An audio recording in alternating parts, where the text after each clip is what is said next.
Hello and welcome to Margdarshan IAS. जय Hind. I'll share you small story. Day before yesterday मैं एक personal mentorship session ले रहा था, तो उसमें एक स्टूडेंट ने पूछा, sir what if 2027 will be same like 2026?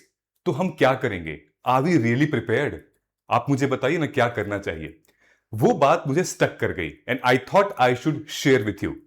उस स्टूडेंट को मैंने जो 5 टेस्ट बोले करने के लिए, वो मैं आज इस वीडियो में आपके साथ करने वाला हूं. Okay, because I care for you, so please watch this video till the end. वो टेस्ट में चीटिंग मत करना, वो टेस्ट में अपने नोट्स मत निकालना, कोई जेनेरिक डेफिनेशन मत देना. और अगर टेस्ट में आपका स्कोर कम भी आ रहा है तो डिमोटिवेट मत होना, पैनिक मत होना, क्योंकि ये जस्ट एक गैप को समझने के लिए है. ठीक है, so let us get started. मैं आपको बहुत टाइम वेस्ट नहीं करूंगा. तो मैंने जो उस स्टूडेंट को बताया कि अगर तुम्हारा ये कंप्लीट है, तुम ये कर पा रही हो या रहे हो, then you are on the track. Otherwise you are not preparing, you are just enjoying this journey. मतलब आप मतलब कर नहीं रहे हो, आप बस यूपीएससी के लिए आप बस सपने ही देख रहे हो. Like are we really prepared for this examination? मैं क्यों कह रहा हूं, ये दो सिचुएशन देख रहे हैं ना. जैसे कोविड-19 आया था तो फिर एक सवाल आया इंडियन गवर्नमेंट पे कि अगर कोविड-19 जैसी चीजें फिर से आती हैं, आर वी रियली प्रिपेयर्ड? तो वैसे ही 2026 जैसा पेपर फिर से आता है, आर वी रियली प्रिपेयर्ड?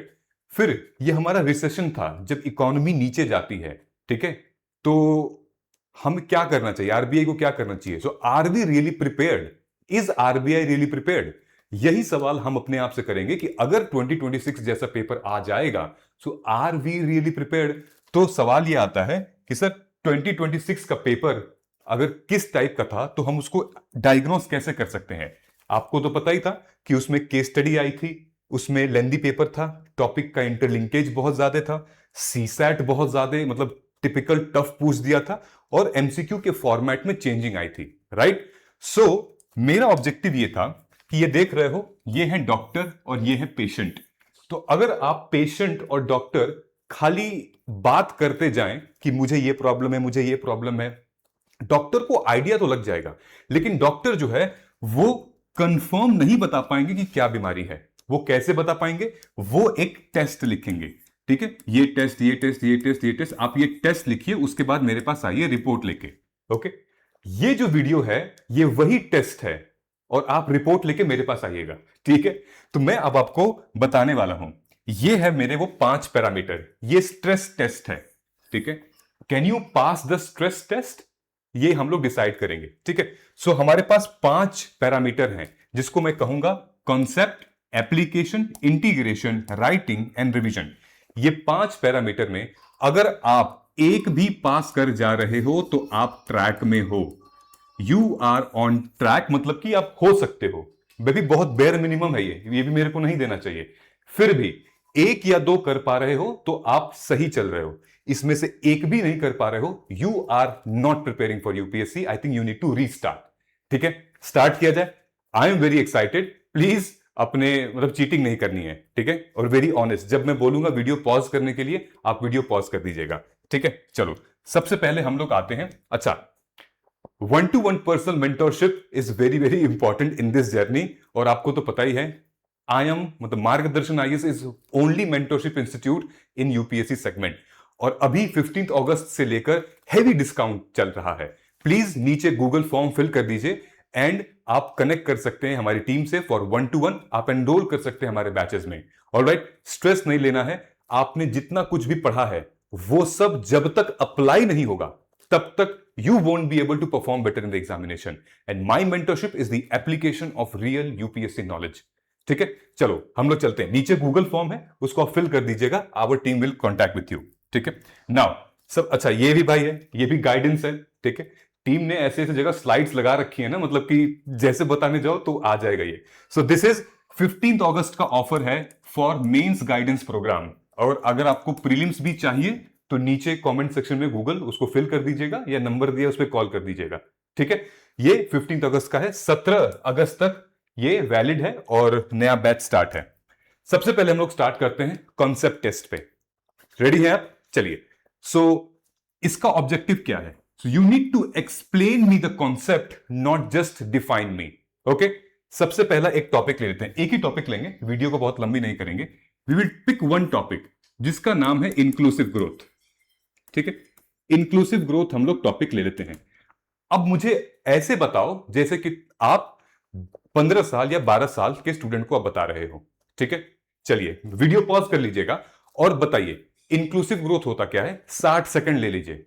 ठीक है, आई थिंक वीडियो पॉज आपने कर लिया होगा। चलिए, आपने 90% ऑफ स्टूडेंट, मैं ये अज्यूम करता हूं 90% स्टूडेंट ने इंक्लूसिव ग्रोथ की ना डेफिनेशन लिखी होगी। ठीक है, इंक्लूसिव ग्रोथ की डेफिनेशन क्या होती है कि ग्रोथ होना चाहिए, हर डायमेंशन में सबको बेनिफिट मिलना चाहिए, सबका साथ सबका विकास होना चाहिए, विच इज फाइन। लेकिन मैंने आपको बोला मेरे को कंसेप्ट समझाओ। कंसेप्ट समझाने का मतलब यह है कि अगर इंडिया की जीडीपी कल को 9% बढ़ जाती है, इंडिया की जीडीपी कल को 9% बढ़ जाती है, तो क्या मतलब क्या बढ़ेगा? फैक्ट्रीज ग्रो होंगे, ठीक है, जीडीपी ग्रो होगी, डिमांड ग्रो होगी, प्रोडक्शन बढ़ेगा। ठीक है, लेकिन रिच और रिच होता जाएगा, पुअर और पुअर होता जाएगा। विच मीन्स इंक्लूसिव ग्रोथ की डेफिनेशन यह बन सकती है कि जहां पर इंक्लूसिविटी हो, जहां पर रिच पुअर, सोसाइटी के हर सेक्शन, ट्राइबल्स, मेन विमेन, जो लोग एमएसएमई हैं, ट्राइबल्स हैं, उन सबका विकास होना चाहिए, तो ही इंक्लूसिव ग्रोथ होगा। आपकी डेफिनेशन ये थी? अगर थी तो बहुत अच्छा, नहीं तो आपको थिंक करना पड़ेगा। I don't want you to मतलब सिर्फ डेफिनेशन ही डेफिनेशन हम लेकर चलेंगे। ठीक है, अब एक और कंसेप्ट समझते हैं, मैं इसको मिटा देता हूं। ठीक है, इन्फ्लेशन तो हो गया, इंक्लूसिव ग्रोथ हो गया, अब इन्फ्लेशन के ऊपर आते हैं। ठीक है, एक और आता है हमारा इन्फ्लेशन। अब आप मेरे को बताइए इन्फ्लेशन होता क्या है? ठीक है, पॉज करिए, इन्फ्लेशन क्या होता है? आई थिंक आपने सेम वही एग्जांपल लिया होगा कि इन्फ्लेशन जो है वो भाई डिमांड सप्लाई, सप्लाई कम डिमांड ज्यादा वगैरह, ये सब वो ठीक है। लेकिन आपको कंसेप्ट पे कैसे बताना है? मान लीजिए कि टमाटर का दाम जो है वो बढ़ गया है, घर का जो रेंट है नॉर्मली वो गिर गया है। ठीक, अगर आप मेरे को इन्फ्लेशन इस केस स्टडी से समझा सकते हैं या सकती हैं, तो मैं मानूंगा कि आपको इन्फ्लेशन पता है। ओके, एग्जाम्पल से अगर आप बता पाओगे then you have understood the concept. Definition सबको आती है। ठीक है, एक एग्जाम्पल लो और उसको कनेक्ट करो इन्फ्लेशन से, तब आपको क्लैरिटी मिलेगी। समझ में आ रहा है? एक और एग्जाम्पल ले लेते हैं, एमएसपी। ठीक है, अभी एमएसपी क्या होता है? ठीक है, आप कहोगे सर लीगल गारंटी है, फार्मर्स को ये मिलेगा, लेकिन ये तो सबको पता है। एमएसपी होता क्या है? लिटरली आपको कंसेप्ट में जाना है कि एमएसपी होता क्या है एक्चुअली, कौन इसको रेगुलेट करता है, इसका ऑब्जेक्टिव क्या है, ये सब हमें उस डेफिनेशन में मेंशन करना पड़ेगा। राइट, तो ये हो गया हमारा concept. You don't have to only explain, मतलब define the concept, you need to explain it. Explain ताकि सामने वाले को समझ में आ जाए। अब दूसरे टेस्ट पे चलते हैं, ये है हमारा एप्लीकेशन टेस्ट। ठीक है, नाउ कुछ हमें ऐसे सॉल्व करना है। एप्लीकेशन मतलब समझ रहे हैं क्या है? कि अगर हम इलेक्ट्रॉनिक व्हीकल में बोल रहा हूं, एक टॉपिक है, तो उसका एप्लीकेशन क्या है। ठीक है, चलिए मैंने पूरा नोट्स आपके लिए बना के रखा हुआ हूं। ठीक है, कि टेस्ट में क्या क्या क्वेश्चन लेंगे, पूरी नोट्स है, अभी मैं बताता हूं। ठीक है, नंबर 1, सो अब एप्लीकेशन में आऊं, जैसे हमने क्वेश्चन डिस्कस किया था इन्फ्लेशन का। ठीक है, अब मान लीजिए कि सरकार कल को कहे कि हम यूनिवर्सल बेसिक इनकम लेकर आ रहे हैं पूरे भारतीय के लिए, पूरे इंडियंस के लिए।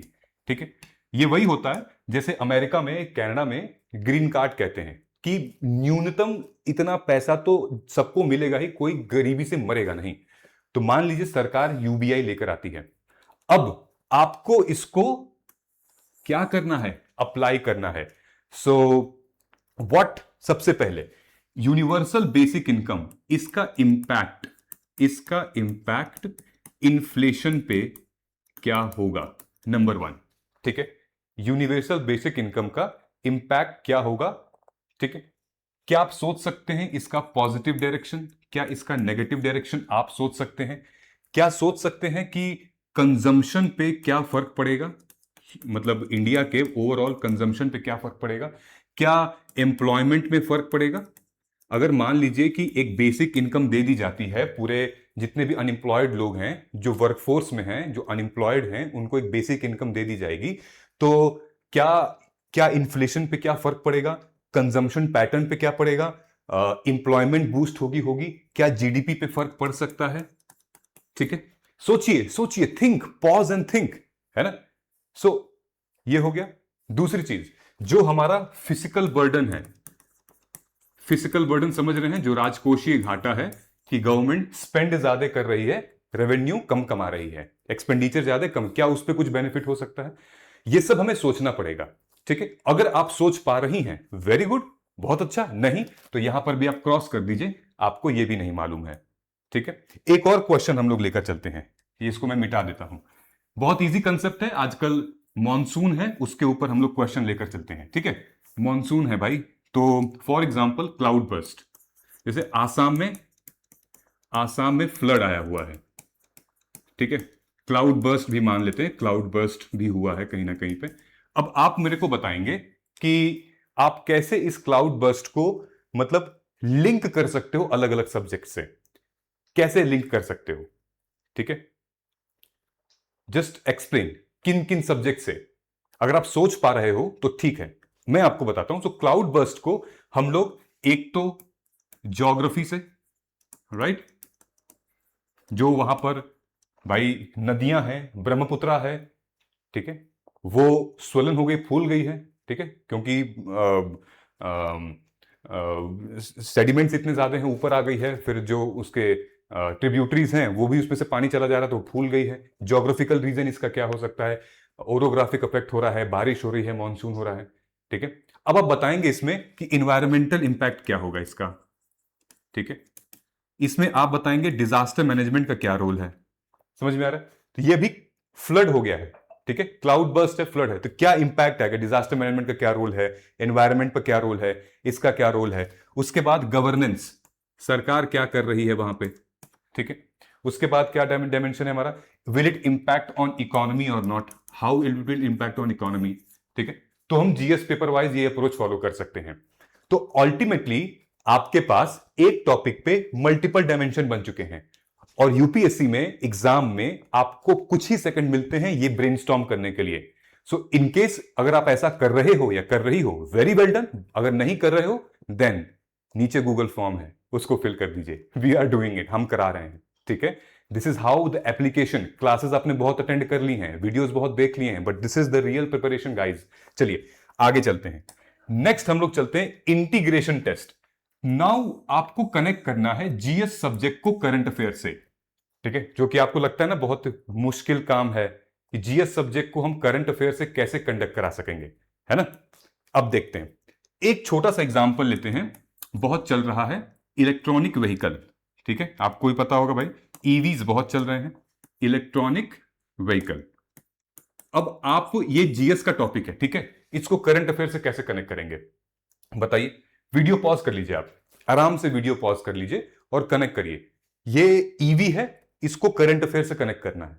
ठीक है, सबसे पहले सिलेबस, ठीक, तो आई होप आपने वीडियो पॉज कर लिया होगा, ठीक है, ब्रेनस्टॉर्मिंग कर ली होगी। सो हमें क्या करना है कि स्टूडेंट्स, जैसे आप क्या क्या करते हैं कि हम लोग इसको ईवी को पोल्यूशन से कनेक्ट कर लेंगे, राइट, कि कम पोल्यूशन करेगी, भाई बैटरी इसकी बहुत स्ट्रांग है, राइट। हम इसको कनेक्ट कर सकते हैं अपने, आप गवर्नमेंट स्कीम के बारे में बता सकते हैं। ठीक है, ऐसे कर सकते हैं, ये कोई बुरा नहीं है, ये भी अच्छा है। ठीक, लेकिन व्हाट आई वांट यू कि अगर हम इसको सब्जेक्ट वाइज देखें, ठीक है, जैसे इलेक्ट्रॉनिक व्हीकल है, अगर मैं देखूं इकोनॉमी का कॉन्सेप्ट, इकोनॉमी में can you connect with industrial policy. ठीक है, और अभी करंट अफेयर में इंडस्ट्रियल पॉलिसी में काफी कुछ चेंजेस आए हैं। आप इसको कनेक्ट कर सकते हैं एनवायरमेंट से। ठीक है, एनवायरमेंट में कहां पे, कार्बन एमिशन, और कार्बन एमिशन का तो आपको पता ही है कि हमारा नेट जीरो टारगेट है 2070 में। ठीक है, और इसको हम कनेक्ट कर सकते हैं इंटरनेशनल रिलेशन से, आईआर से, लिथियम के एक्सपोर्ट से। ठीक है, लिथियम एक्सपोर्ट कनेक्ट कर सकते हैं। This is how you can connect GS subject with current affairs. इसके पास भी करंट डेटा होगा, ये भी करंट डेटा होगा कार्बन वाला, और इंडस्ट्रियल पॉलिसी भी। अभी लेबर कोड वाली जो बात हुई है वो भी आई है, ठीक है। दूसरी, आप इसमें गवर्नेंस भी इंट्रोड्यूस कर सकते हैं, ठीक है, चेंजिंग गवर्नेंस स्ट्रक्चर, ठीक है, डिजिटल गवर्नेंस के बारे में बात कर सकते हैं आप इसमें। सो कैसे हम एक टॉपिक से हम करंट अफेयर को इसमें इंक्लूड कर रहे हैं, क्योंकि ये नया टॉपिक है, जरूर भारत सरकार ने नया गवर्नेंस का तरीका करना शुरू किया होगा, नया इंफ्रास्ट्रक्चर क्रिएट करना शुरू किया होगा, ठीक है। जैसे वैसे ही हमने एमएसपी के बारे में डिस्कस किया था, ठीक है, जो मिनिमम सेलिंग प्राइस है, हमने उसके बारे में डिस्कस किया था, राइट, कि how MSP can be linked with many other subject. MSP can be linked with climate change as well, ठीक है। सोच के देखिएगा कैसे एमएसपी को क्लाइमेट चेंज से हम लोग कनेक्ट कर रहे हैं। MSP can be linked with food security, agriculture, economy, environment, right, economy, environment, food security, agriculture, ये कैसे कनेक्ट हो सकता है, और इन सब पे करंट अफेयर है, ठीक है। एमएसपी, इकोनॉमी, देन एनवायरमेंट में क्या इंपैक्ट पड़ेगा, देन एग्रीकल्चर में क्या इंपैक्ट पड़ेगा, है ना, फार्मर्स के लिए। This is how you connect with current affairs, ठीक है। अब चलिए, अगर आपने इसको पहले से पता था, आपको सब कुछ डन था, सही है, आप इसको टिक कर दीजिएगा। नहीं तो ऑनेस्टली ऑनेस्टली हमें करना है, कोई रॉकेट साइंस नहीं है। अब आता है भाई writing test. Can you express your thinking in time limit? Writing test is very very important, ठीक है। नाउ अब जैसे मैं आप लोग कहने वाला हूं कि मान लीजिए राइटिंग थिंकिंग टेस्ट क्या होता है। आपको 150 वर्ड का क्वेश्चन दिया गया है और आपको बोला गया है 7 मिनट में लिखो, ठीक है। अब मैं आपको बोलूंगा कि बताओ स्टेटस ऑफ वाटर क्राइसिस, ठीक है। स्टेटस ऑफ वाटर क्राइसिस के बारे में तुम लिखो। उसके बाद मैं बोलूंगा independence of judiciary, independence of judiciary, इसके बारे में लिखो जरा, ठीक है। क्यों जरूरी है, स्टेटस ऑफ वाटर क्राइसिस क्या है और कैसे हम इंप्रूव कर सकते हैं, जुडिशरी की इंडिपेंडेंस क्यों जरूरी है।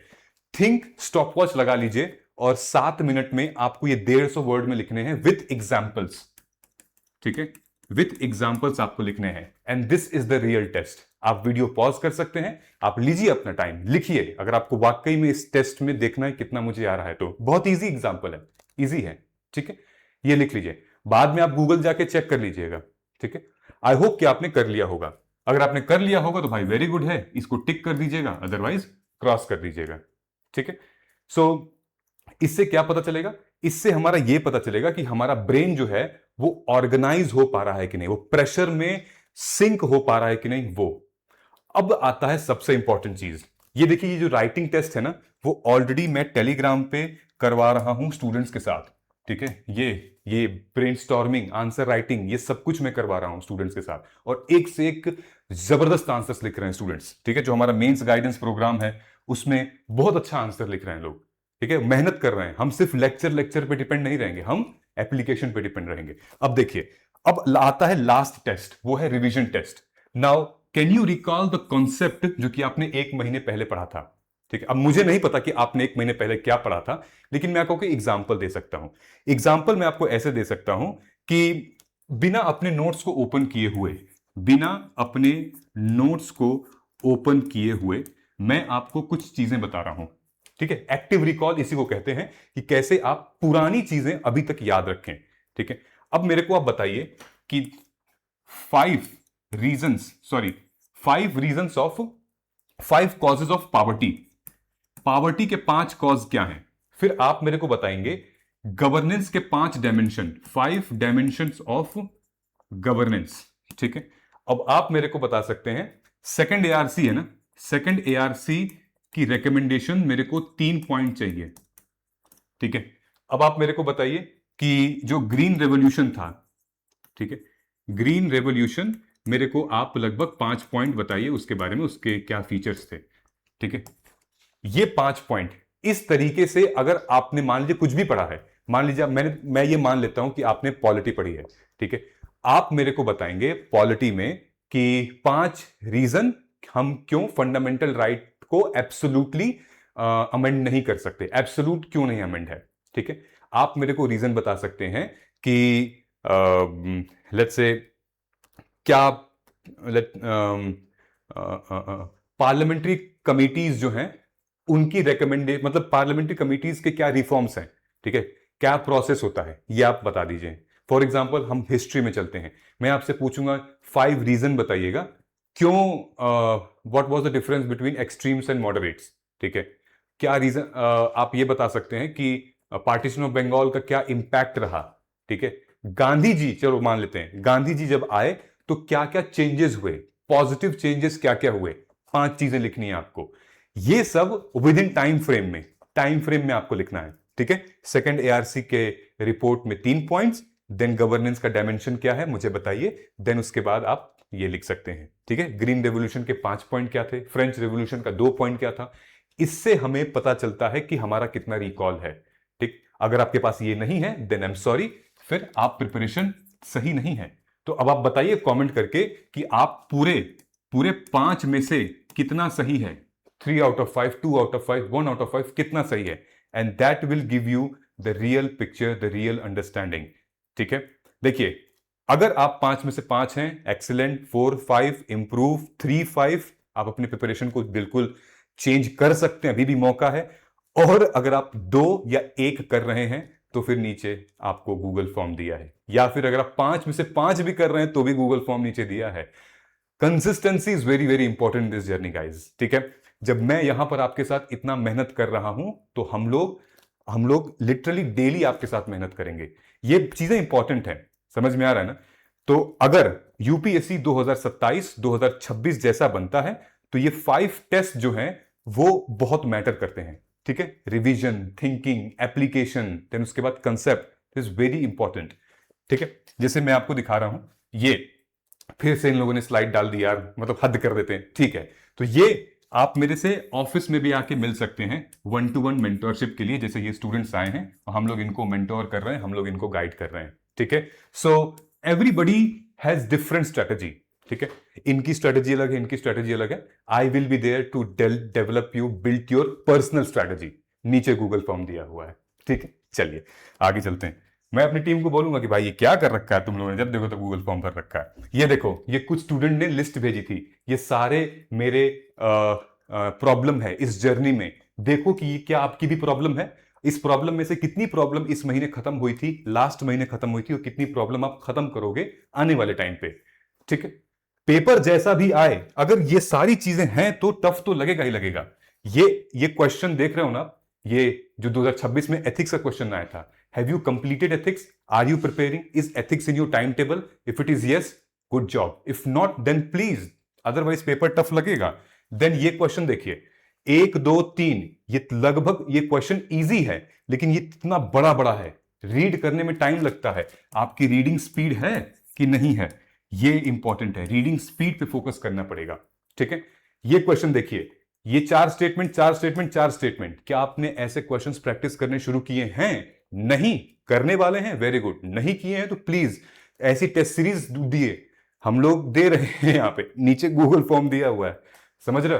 अगेन ये क्वेश्चन इकोनॉमी का है, बहुत टफ क्वेश्चन नहीं था, ये एनबीएफसी के ऊपर क्वेश्चन है, नॉन बैंकिंग फाइनेंस, ठीक है। ये फाइनेंशियल इंक्लूजन जो चैप्टर है इकोनॉमी का, उसके अंदर ये सारी चीजें आती हैं। ये एमपीआई है, कैसे कैलकुलेट किया जाता है, एमपीआई, एचडीआई, आईएचडीआई और यूएचडीआई, ये सब कैसे कैलकुलेट किया जाता है, ये सब ये लोग पूछ रहे हैं, how these are being calculated, ठीक है। यूजिंग एल्कायरी फोस्टर, नीति आयोग क्या कैसे कैलकुलेट करता है, यूएनडीपी कैसे कैलकुलेट करता है, ये देखिए एनबीएफसी के फीचर्स क्या क्या हैं, ठीक है, बेनिफिट्स क्या क्या है, ये दे रखे हैं। अगर हमारी प्रिपरेशन भाई इस तरीके से होगी, ये देखिए एग्जाम्पल्स, ये इतना बड़ा दे रखा है, 1, 2, 3, खाली मैनग्रूव्स के बारे में इसने बता रखा है, मैनग्रूव्स होते क्या हैं। अगर आपने पीवाईक्यूज देखे होंगे तो ये देखिए 2021 में ये डिस्क्रिप्शन आया था इतना मोटा, ये डिस्क्रिप्शन सिर्फ और सिर्फ ये ट्रॉपिकल फॉरेस्ट का डिस्क्रिप्शन है, ओके। इस बार इन लोगों ने यही चीज ऑप्शंस में दे दी है मैनग्रूव से, अगली बार कुछ और दे सकते हैं, अगली बार dry deciduous forest, coniferous forest का दे सकते हैं, वेटलैंड का दे सकते हैं अगली बार।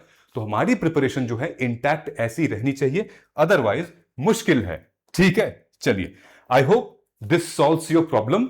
कमेंट करके बताइएगा कि आपको कितने में से कितना मिला है, ठीक है। और फिर भी डाउट है, कुछ भी है, मैं हूं आपके पास, नीचे दिया हुआ है link. I am there for you. Thank you so much, wishing you all the very very best. Jai Hind, जय भारत।